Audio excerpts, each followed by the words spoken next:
Nazywam się Maria Ścigała, pochodzę z Tarnowa. Historia się zaczęła niezbyt wesoło. 6 lat temu dowiedziałam się, że mam nowotwora.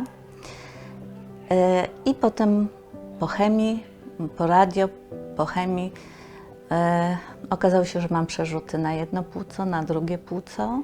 Potem przerzuty na wątrobę. Chemia nie pomogła, radio nie pomogło i ja właściwie tak z miesiąca na miesiąc żyłam. Nazywam się Tadeusz Biernat. Moja choroba to zaczęła się od takich po prostu przeziębienie, grypa, kaszel. Zasłabłem po prostu, no i na pogotowie trafiłem. Zrobiłem prześwietlenie płuc, no i po prostu pani doktor rodzinna stwierdziła, że najprawdopodobniej to jest rakowa rzecz. Zrobiony mi tomograf, no tak potwierdzone jest, że to rak płuc jest z przerzutem na wątrobę.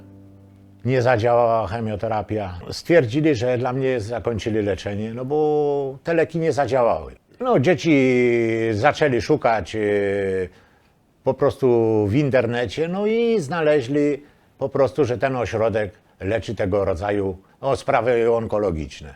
Przyjechałam tutaj w maju. Po zakwalifikowaniu się do leczenia zaczęłam leczenie tutaj. Dla mnie to był szok w takim dobrym tego słowa znaczeniu, ponieważ tutaj człowiek czuje się jak kimś ważnym.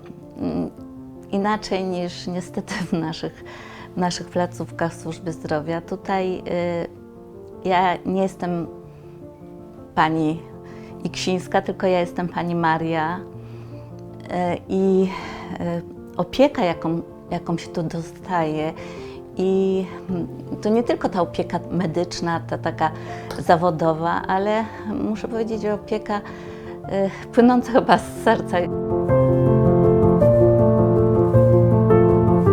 Drugą rzeczą, która bardzo mile mnie zaskoczyła, to czystość, jaka panuje tutaj, jaka jest pościel, jakie są łóżka wygodne, koce, gdzie w szpitalach naszych koce są szaro-burę, a tutaj wszystko jest takie, można powiedzieć, radośniejsze.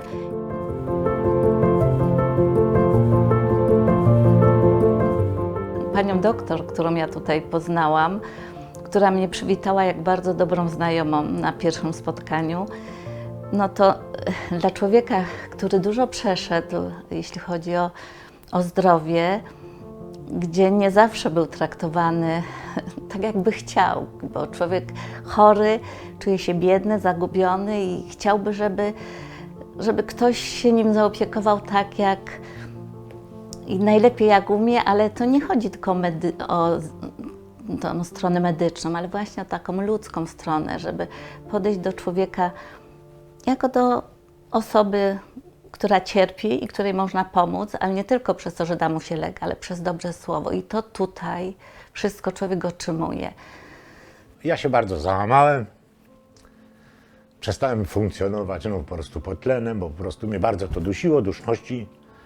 Pojedyncze słowa mówiłem, bo nie dało rady, bo bym się po prostu dusiłem, ani schylić się, nie miałem siły nawet do ubikacji dojść, pod tlenem leżałem w domu. Po prostu człowiek przestaje funkcjonować, nawet i jedzenie, i chciał człowiek na siłę, nie wchodziło. A to już po 2 miesiącach takiego leczenia, takie jakby troszeczkę poczułem poprawy i myślałem, no i po prostu takie mi dało taki sens życia, że to jest nadzieja, takie światełko się zapaliło w tunelu. Leki tu działają, leczenie. No, ludzi stawia na nogi to leczenie, tu w tym ośrodku. Myślałam, że już nie ma ratunku dla mnie, że to już tylko trzeba czekać, kiedy się coś pojawi, a wiadomo, że już po tylu operacjach, po tylu przejściach, to każdy zabieg jest w jakiś sposób niebezpieczny dla pacjenta. I to życie było naprawdę dla mnie, dla mojej rodziny bardzo ciężkie. Tu panie są miłe, uprzejme, no po prostu my tu czujemy się najważniejszymi osobami. To było dla mnie największym zaskoczeniem, że ja, czekając na wizytę pierwszą tu, ja dzwoniłam do pani doktor na podany przez nią telefon komórkowy i pani doktor była zawsze dostępna. zawsze. I to jest bardzo ważne właśnie, że jest ten kontakt w razie potrzeby, że człowiek wie, że jakby się coś działo, to zadzwoni i pani doktor na pewno porozmawia. No bo u mnie się nie kwalifikuje do żadnej operacji, bo musieli całe płuca usunąć. Mam zasiane bardzo takimi małymi guzkami, 3-4 cm. Ale mówię, funkcjonuję normalnie, oddycham. Cieszę się, bo kilometr już przejdę. Po prostu jestem przeszczęśliwy, chce mi się żyć, mam dla kogo. Ja w ogóle ten lek zażywając nie odczuwam nic, ja nie czuję żadnych ubocznych skutków, ja się po prostu czuję bardzo dobrze, żyję normalnie i właściwie są naprawdę momenty, kiedy ja zaczynam wierzyć, że ja będę zdrowa, całkiem zdrowa.